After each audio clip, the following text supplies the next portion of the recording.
Hi everybody, and welcome to Wendy's Witness. You've seen it, runners on TV that pass the baton during a relay race. Well, Paul likens us to athletes in training in 1 Timothy 4 and says that godliness is beneficial in every way. We are to run our race well, and at just the right moment in the nick of time, the baton is passed. We're in the last leg of the race. The strong athletes that have been training in the school of the Holy Spirit is getting into position and has their hand outstretched, and they're about to take up the mantle. Will that be you? Keep watching today and see if you've got what it takes.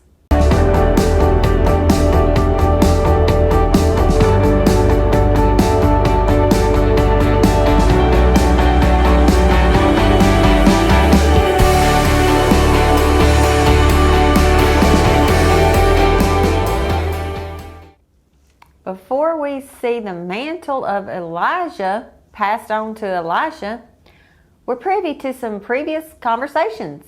Each time Elijah was sent somewhere by God, Elisha had an opportunity to stay where he was, but he chose to go. Each time there were people there pointing out the obvious. He told them to be quiet.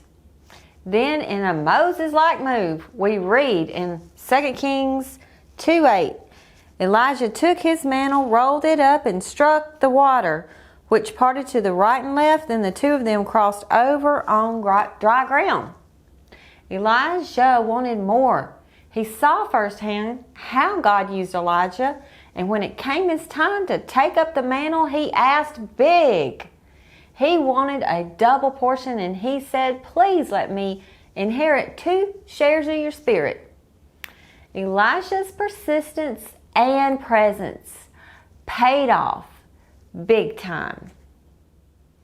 Like I mentioned last week, we have to pass through the refiner's fire, and likewise part of the preparation process that we have undergone in order to take up the mantle is service.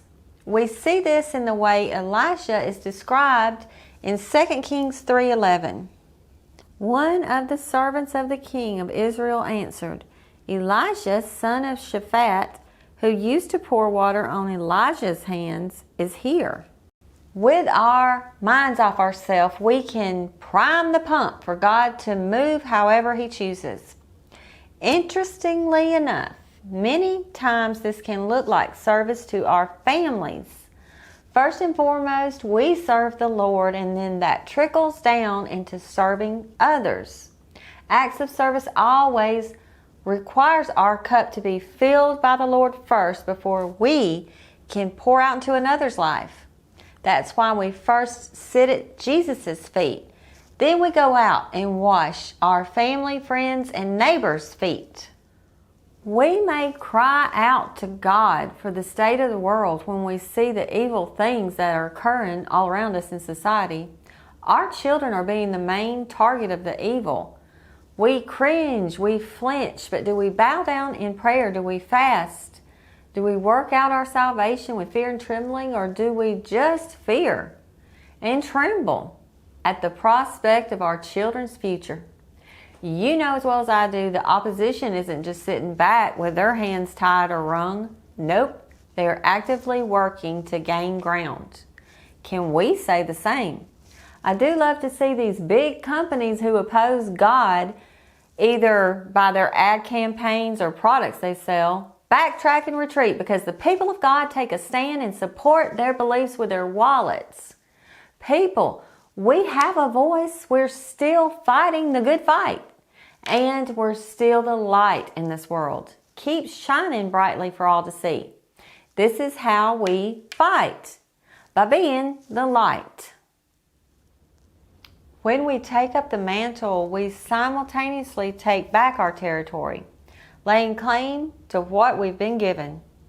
When the mantle was passed from Moses to Joshua, the Lord said, "I have given you every place where the sole of your foot treads, just as I promised Moses," in Joshua 1:3.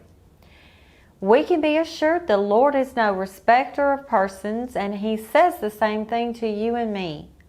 Psalm 16:5-6 says, Lord, you are my portion and my cup of blessing. You hold my future.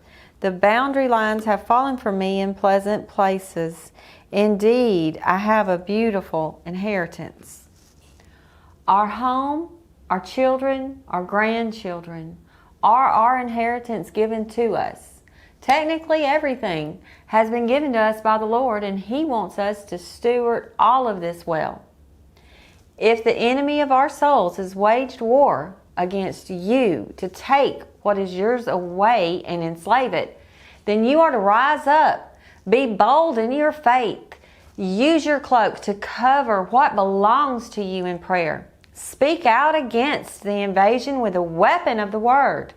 Arise, defend, and take up the mantle. Well, thank you for watching. God bless you. I'll see you next week. And remember, we are all witnesses.